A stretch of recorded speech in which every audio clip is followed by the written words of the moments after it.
The 2020s are finally here, and this will definitely be the decade that WorldVentures will finally emerge to be the giant in our industry we've always been destined to be. That's exactly what didn't happen. Okay, so I'm starting this one off with a cheap shot. But this company is, in my opinion, not a net positive for the world, so I'm allowing myself a degree of leniency here. If you've never heard of WorldVentures, clearly you went to a better high school than me, and you were saved that embarrassing coffee catch-up that was actually someone you haven't spoke to in years trying to get you into what could very well be a pyramid scheme.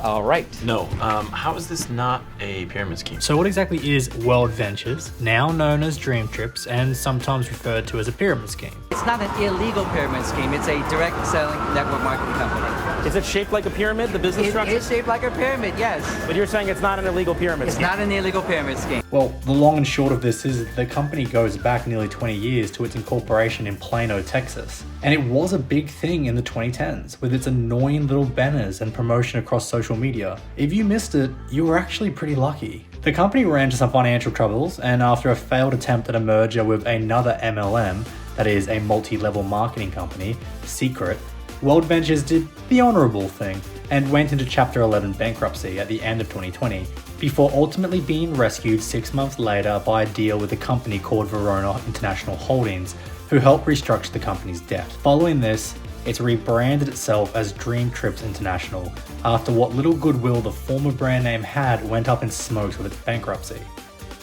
This deal did have some commitments for past commissions owed to its sale representatives to be paid, and for virtual currency for members to be honoured, but crucially not for all of it. There were hard limits on what they'd be willing to pay, and this was signed off by the bankruptcy court, so it's very obvious and a genuine fact that not everyone got what they were owed. That failed merger and some of the agreements between those companies led to a messy lawsuit between them, which they've since settled privately. So WorldVentures is very much still a thing, but at the moment it's much more quiet.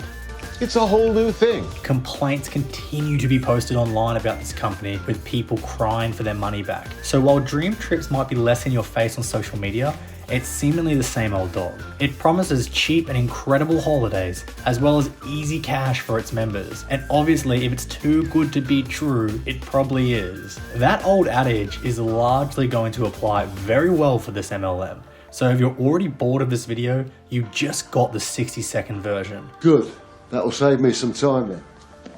But before going any further, it's going to be helpful if we actually clarify what a pyramid scheme is. There are a lot of definitions here, so we're going to take a really simple government-based definition provided by the FBI.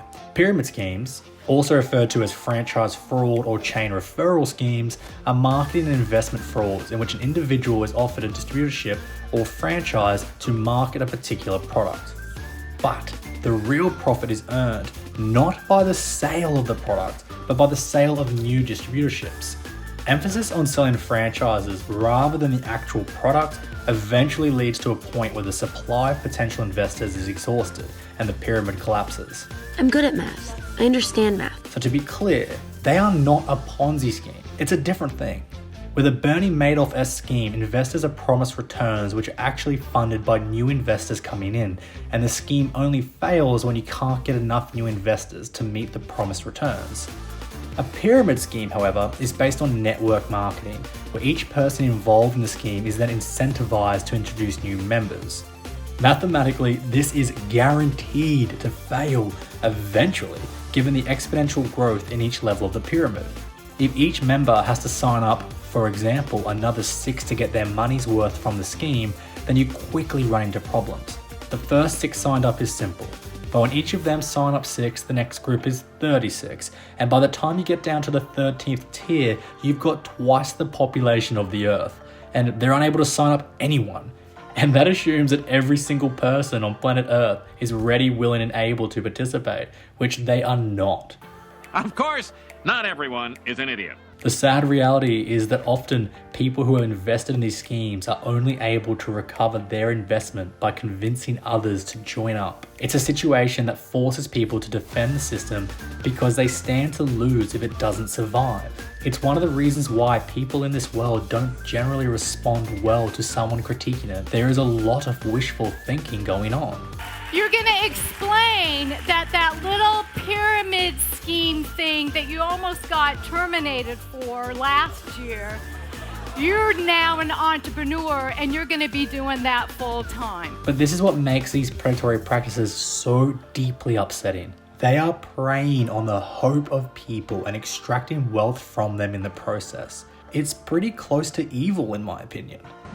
Really evil, like so evil that you would say it was evil. So are they illegal? Well, this is a complex question. The answer is no, a pyramid scheme is not necessarily illegal, though it can be. Different jurisdictions have different legal tests, but generally the focus is on whether the source of the revenue is on the actual product sale or on the recruitment. These multi-level marketing schemes have both avenues for revenue available. So for example with WorldVentures, you can earn money by signing up members or by actually selling DreamTrips. But if more money is being made by signing up members than from the actual sales, and the only way for a member to recover any money is to convince other people to join up, it is likely to be a pyramid scheme in most jurisdictions.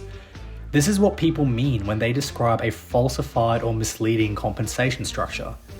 However, members of a legitimate multi-level marketing scheme are able to earn money by selling products to real consumers. This is why companies like Herbalife Nutrition are perfectly legal and can trade on the New York Stock Exchange. Now, I'm not saying go invest in Herbalife or even holding them out in any positive light. The allegations against that company are pretty damning, as are the many settlements of lawsuits against them making allegations that they are, quote, essentially running a pyramid scheme. Well, that's not great. Look into Herbalife for yourself if you're not satisfied with my little review. That is a company with some ridiculous non-commercial structures which should always on their own be a red flag when you're reviewing a business opportunity. Okay, here we go. Take a look at this example. Now when E places a 4,000 volume point order at 42%, this counts as personal volume for you. But since this qualifies E to supervisor with a 1-month qualification, that volume now becomes encumbered for everyone in the upline. And remember, each upline distributor needs to accumulate 1,000 unencumbered volume points if they want to qualify for supervisor as well. That sentence is nonsensical. This company is so close to being a pyramid scheme that a commercial court in Brussels actually ruled that they were one, though that was overturned on appeal within 2 years. The company had also been a target by short sellers like Bill Ackman, who make really good arguments for why this company is nothing more than a sophisticated pyramid scheme which will eventually collapse. So it is a pretty risky, if not unethical, investment for you to be considering.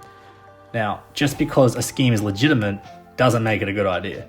A lot of these are actually terrible investments, and you'd be better off putting your money elsewhere. Statistics continually show that the median return on investment is really poor, with only those at the very top of the earning list making meaningful amounts of money. For WorldVentures, their US figures show that more than 3/4 of the company's sellers make no money at all, with 2/3 of the payouts going to less than 4% of the sellers. As to the legality of WorldVentures, well, it honestly depends on where you go. In Sweden, the answer is yes, it is illegal. It was classified as an illegal pyramid scheme by the Swedish Lottery Authority. The reason was that their selling of travel products constituted really an insignificant part of the turnover compared to the money they were making from the sale of memberships. And that is thus the recruitment of new members, and that was the company's clear main focus, not the sale of travel products. The Norwegian Lottery Authority had publicly announced prior to that they would be supervising the company due to allegations of its pyramid-like features before it ultimately banned them as well. WorldVentures actually tried to sue Norway over that decision, but they lost that in 2016 and had to pay Norway's legal expenses. They then even tried again to appeal that decision, which they lost as well. And lose twice! Beautiful! Now, while those countries are examples of ones that have clearly made it illegal, others aren't so explicit, but the government still warns you against in any way being involved with the company. That's what Jamaica did. Then there's countries like the US or my home country of Australia, where no, it's not currently illegal. So how bad is it? Well, we mentioned the key figures from the US that show some pretty disproportionate payouts, and the reality is you're probably not going to make any money. The members have also complained about very little availability of the organised package tours, so they're trying to access the actual travel products.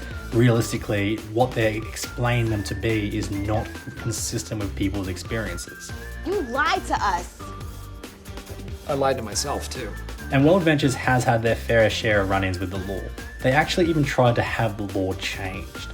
In my home country of Australia, the cheeky buggers actually made submissions to the Australian Consumer Watchdog, similar to the FTC, that some of our consumer protection laws are, among other things, anti-competitive and should be watered down. And one of the protections that this company was unhappy about was a 10-day cooling off period that allows consumers to change their minds if they enter into what is known as an unsolicited consumer agreement. Effectively, the law that we have says that if you go and ask for a company to give you something, you can't change your mind. You went and sought out that transaction. That's on you. That's pretty fair. But if a company knocks on your door and tries to sell you something that you didn't ask for, well, the law says they can change their mind because they bought something they didn't intend to or ask for. They didn't solicit that transaction. WorldVentures wanted to change that, and you can see why. That change would help pushy salesmen and people at coffee meetings surprising people with this wonderful opportunity, but it would not help consumers. It would not be a net positive for the world. So what is this company now? Because we've mentioned that they had a pretty bad time of it during COVID. They were severely affected by the associated travel restrictions, and that's not necessarily their fault. That was a genuine shock for the travel industry, and that affected all market participants. So that at least is not on them. They went into bankruptcy, but the business, as we said, has since been saved. After the name change, the business has resumed in jurisdictions like Norway, despite previous decisions banning the company before bankruptcy. It's ridiculous. They're completely morally bankrupt. This almost seems to be the long-term plan, that it will quietly roll out, rebrand, and go again.